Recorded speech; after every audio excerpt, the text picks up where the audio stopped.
Hey guys, this is my first video as a 30-year-old. My 20s are over. I'm no longer young, wild and free, and I need to get to terms with the fact that I'm 30. So I've started doing a bit of journaling since I've turned 30 this morning, and I've started reflecting on what happened in my 20s, what lessons I've learned, and what things I can share with you guys to hopefully help you on your journey. Some of you guys will be in your 20s. The age doesn't really matter. It's more the journey I've been on over the last decade, and hopefully the lessons I've learned can be of some value to you guys. So I've been journaling. I've wrote down 6 things that I think would be important to share with you guys. So the first one is, it doesn't matter where you start.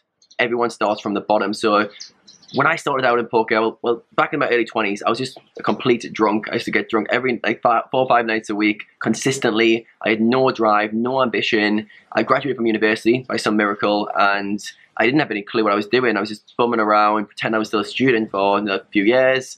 Stumbled into poker, stumbled into it because my friend said you could make money playing it. And it was only on the journey of playing poker that I realized, oh, actually I can make good money through this. And it took a while. So what I'm getting at is, it doesn't matter where you start from. You don't have to have it all figured out. So don't worry too much if you're starting your journey. Don't worry too much if you're not where you want to be right now in your poker career or in your life in general.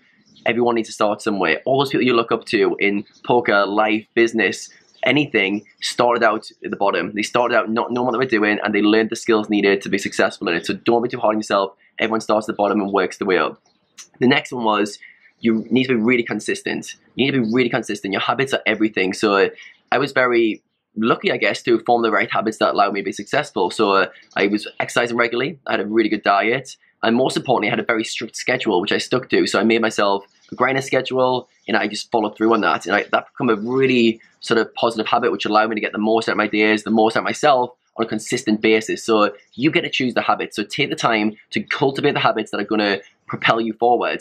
I spent a bit of time doing this, something I stumbled into, but now I meditate, exercise, diet, and journal, and make sure I schedule my time. So I make sure I'm always doing the right things that move my performance forward. Sleep's another one, the habit of sleeping regularly and getting good quality sleep. So take the time to form the habits that help you. If you've got bad habits which are holding you back, unravel them. Start to unravel them one step at a time. Tackle one of them. Tackle one of your bad habits and go, okay, how can I make this a better habit? What behaviors need to change? How can I make it easier for myself? So forming good habits that you're in control of is a real powerful effect in your future.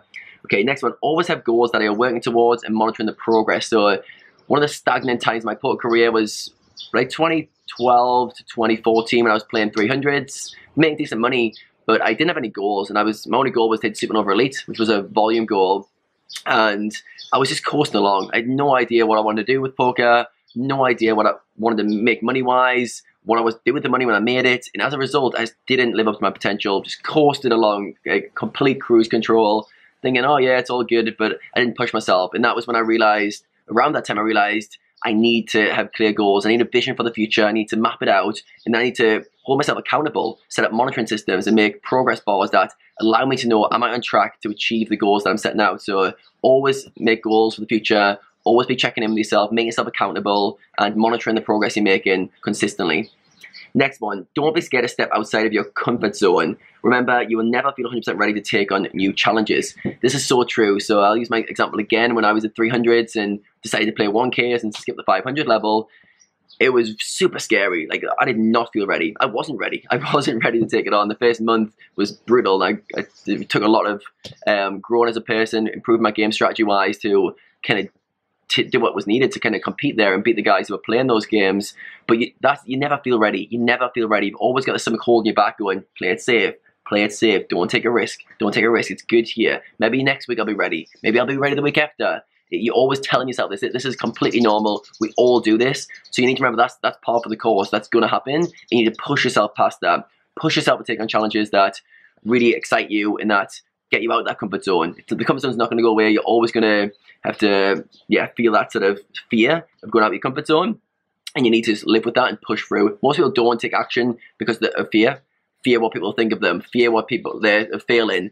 Fear of it not working out and them looking silly. Just fear holds you back. It holds so many people back. So learn to take action and step out your comfort zone when you need to.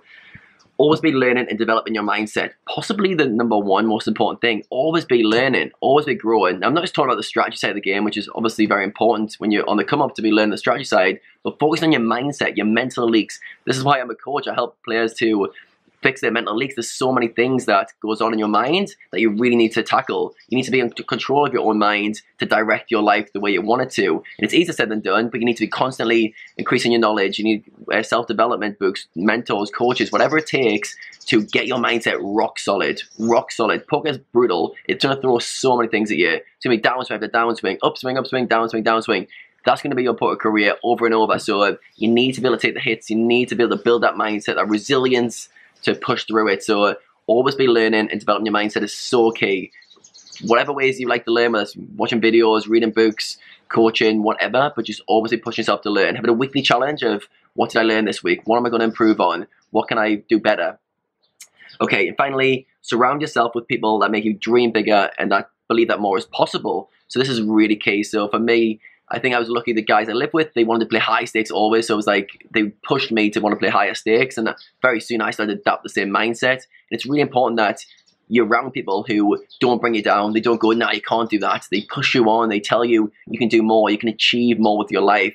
Right now, I've got a mentor who I work out with in Bali. When he's here, he's often traveling the world.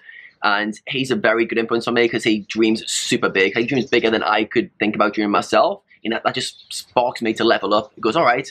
He's talking about like 100 million business that he's going to sell. I'm like, right, well, I need to start leveling up my own shit. And it's really good to have people who see the world in a positive light and want to enhance it. So I did a post on talking about basically how the people you surround yourself with is going to have a big impact on your life. So it is really important to get around people who inspire you, want to motivate you to do bigger and better things, because it is so true. We are the average of the 5 people we spend the most time with. And if you're spending time with people who complain, drag you down, it's going to have a massive negative effect. Whereas if you spend time with people who are dreamers, they're positive, they're doing stuff with their life, that's going to rub off on you very quickly, and it's going to make your life a whole lot easier. So that was the dissecting of my 20s. I did a lot more journaling for my own private use, but that was basically the kind of lessons I thought I could share with you guys, which you might find useful. Whatever stage you're at in your poker career right now, just knuckle down, keep working hard, be consistent with your habits, decide on the person you want to be, set goals for yourself, and keep pushing daily towards them.